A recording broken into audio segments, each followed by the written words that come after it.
Assalamualaikum warahmatullahi wabarakatuh. Saya Devniat Hana Zalsabila dengan NIM F1S1191442 dari Ruang 1 akan mempresentasikan hasil kerja saya tentang perkembangan wireless e-commerce berdasarkan artikel yang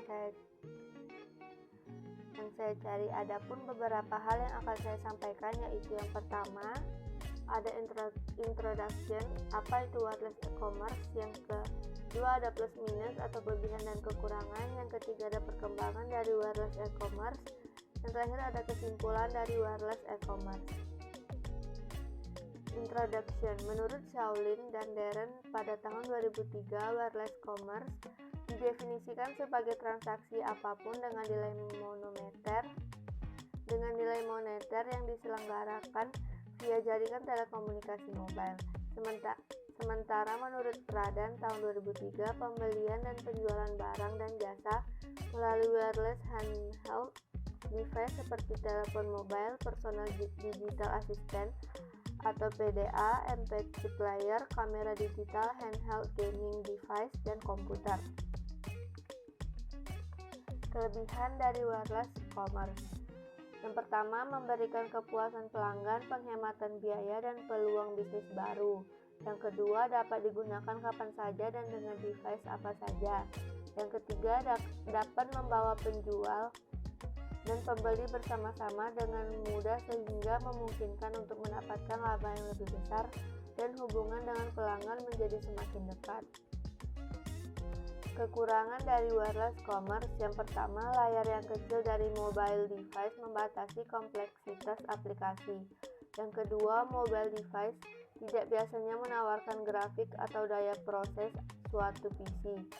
Yang ketiga, masing-masing jaringan mempunyai pendekatan yang berbeda terhadap pemahaman e-commerce. Selanjutnya, perkembangan wireless commerce.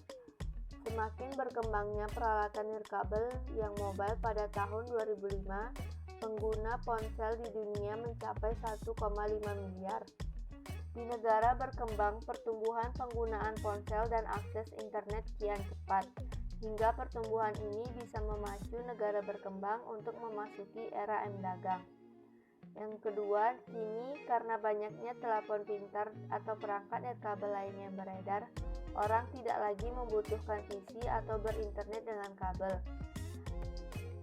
Ketiga, muncul budaya ponsel terutama di kalangan muda. Kalangan ini akan berpotensi melakukan jual beli online untuk bertransaksi. Yang keempat, harga perangkat nirkabel semakin menurun. Tarif penyedia layanan internet juga semakin murah. Yang kelima, untuk mendukung M-dagang amat penting memperbaiki jaringan dan cukup bandwidth untuk mengirim informasi berupa teks, video, suara, dan multimedia.